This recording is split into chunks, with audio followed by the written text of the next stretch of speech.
You probably might be wondering about the meaning of grace to grass. You sit and ponder to understand what it really means when people talk about going from grace to grass. One former deputy governor from Vihiga County is currently experiencing the saying for himself. Once a towering figure in Vihiga County, Caleb Amaswache lived a life of influence, luxury, and respect. As deputy governor from 2013 to 2017, he had it all: exquisite vehicles, tight security, and a salary exceeding 600,000 Kenyan shillings. But today, his story is one of heartbreak, resilience, and a desperate plea for survival.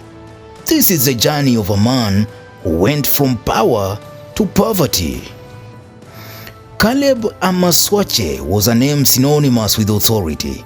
Serving under Governor Moses Akaranga, he was a key decision maker in Vihiga County.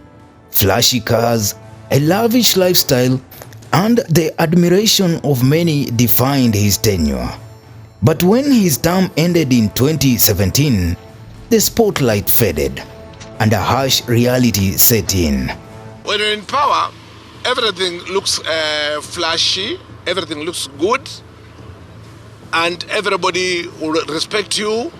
If they don't respect you or they are cheating you, they'll tell you all good flashy things. But when you're out of power, that is when you come to real true conclusions of your life and the people whom you are mixing with. Today, the former deputy governor is a firewood vendor in Luanda town. On a good day, he earns just over 200 Kenyan shillings, a far cry from his six-figure salary. Stripped of his former glory, Amaswache walks on foot, a common mwananchi, blending into the crowd he once led. In a candid interview with Citizen TV, Amaswache opened up about his greatest challenge: lack of capital. With dreams of expanding his small business, he's trapped in a cycle of survival. "I don't have enough capital," he says, his voice trembling.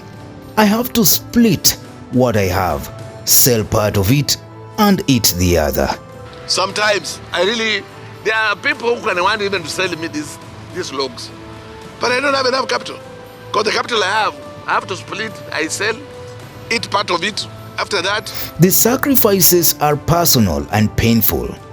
Amaswache juggles between buying food and paying school fees for his daughter. I pay fees. Like now I've told you I have a daughter who is going to USU, and I need 200,000 shillings for a start. She has to go there. As he speaks, his eyes reflect both hope and despair. The man who once had more than enough now faces impossible choices. Perhaps the deepest wound is betrayal.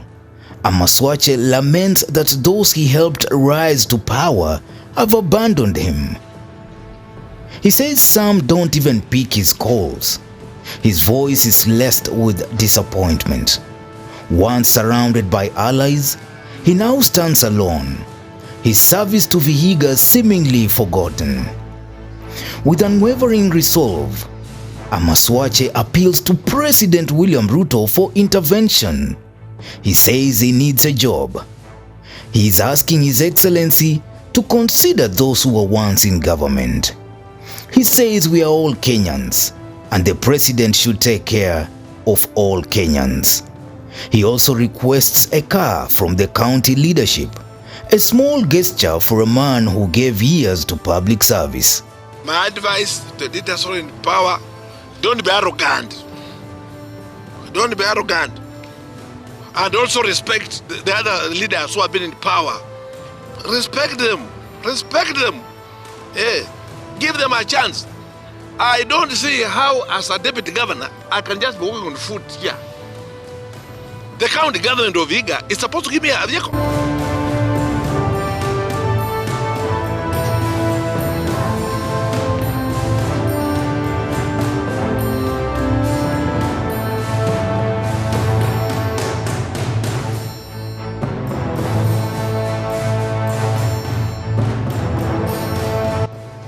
The people of Luanda have not forgotten their former leader. Residents who buy firewood from Amaswache describe him as a humble and hardworking man. Some say he doesn't deserve this. Ni mtu ambaye alikuwa kiongozi na mahali ambapo amefikia, tunataka ili ya kwamba mshughulikie ili jambo kama viongozi wetu, serikali kuu ya Kenya, muingilie kati ya ili jambo, mumsaidie. My advice to the leaders in power, don't be arrogant. Don't be arrogant. And also respect the other leaders who have been in power. Respect them.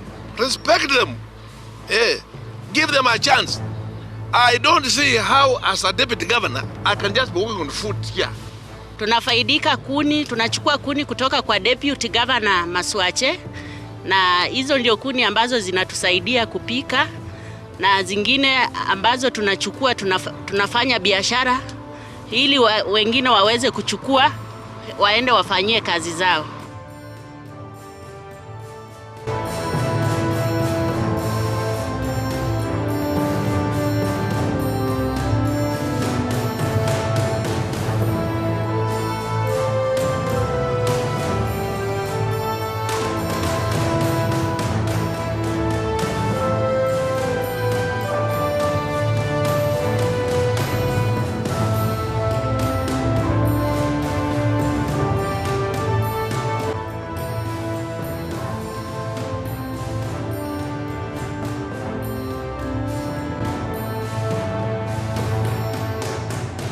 They're appealing for help to lift him up. Their voices echo a collective call for compassion. Caleb Amaswache's story is a stark reminder of the fragility of power and the strength of the human spirit, from the heights of leadership to the struggles of survival. His journey inspires many to reflect on how they treat those who serve them.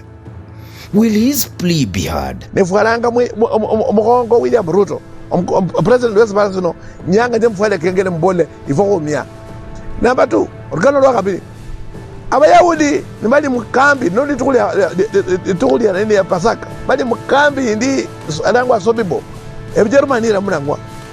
Bali abenyakurewa mgazi chemba. Yani mgazi chemba okumikwa. Mamala babo wala hapana. What do you think? Newsroom, Maisha TV, Bushabi Jr.